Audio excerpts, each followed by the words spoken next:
Hello there! Are you ready for this Venus retrograde that starts October 8th until November 18th? I've said in a previous video that it rules your love, your relationships, and your finance, your money and your values. Now, the fact that it's going to be in Scorpio, and the fact that Venus is in Scorpio for much of the time until January the 7th of next year, I thought this warranted another follow-up video. Because when Venus is in Scorpio, we are going to have to face issues connected with manipulation, possibly connected with deception, with being controlling, with possessiveness, with jealousy. All these issues are probably going to come out to the fore. Anything that's been suppressed will come out now when Venus is retrograde in Scorpio. Venus in Scorpio is very private, is very deeply emotional about your love and your feelings, but also very private and very slow to trust, very slow to be able to put your entire trust into somebody, very careful. So all these issues around trust may well be coming up for you in your relationships, not only in your love relationships, but any kind of relationships, also in your work relationships. So these are going to be the issues. And then what's important as well is to know where that Venus retrograde is falling in your chart for this next month or so. Month or 2 or 3 or 4 really. It's not retrograde all that time, but nonetheless it's still in Scorpio, which is going to bring an intensity to our relationships and to our finances.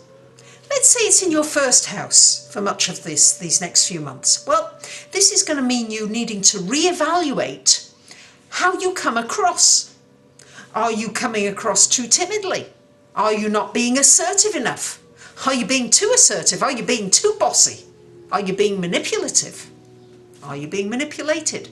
Do you need to change how you come across? Do you want to be seen differently? It's a time to reflect on that. Maybe it's in your second house of money. Well, this could bring new opportunities to you financially, but also could bring some endings, could bring some completions in this house of finance. It might warrant you looking at whether what you're doing for money is what you enjoy doing. Maybe you're not enjoying it. Maybe it's just a real drag, and maybe you need to reevaluate that.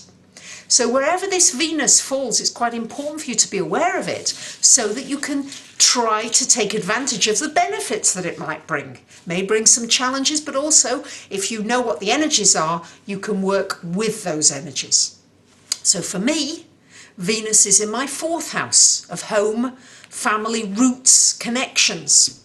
And recently, as many of you know, I've moved to a brand new area where I know not a soul. And many of my friendships from the past, people who I've known for a long time, just seem to be disappearing, just absolutely going on me. And now I'm left, and when Venus very often is in the 4th house, it's a time of solitude. And it's a time for me to rethink now how I want my relationships, what I want from relationships, to reevaluate everything connected with relationships. And yes, it's affected my security and my feelings, but it's also a good time knowing that these aspects are here. It's a good time for me to go deeply, because Scorpio is very much about going deep.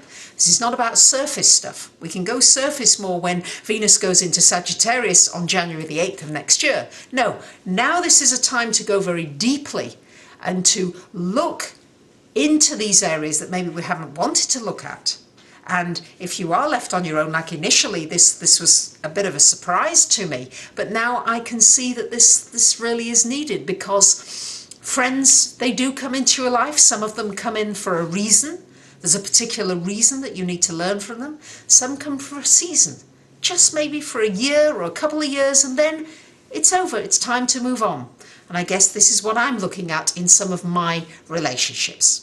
Just wanted to share that with you, and for those of you that would like to know where this is coming in your chart and how you might benefit best from these vibrations and energies, please ask me a question, maybe for $25, and I'll be happy to answer it in an email of up to 150 words.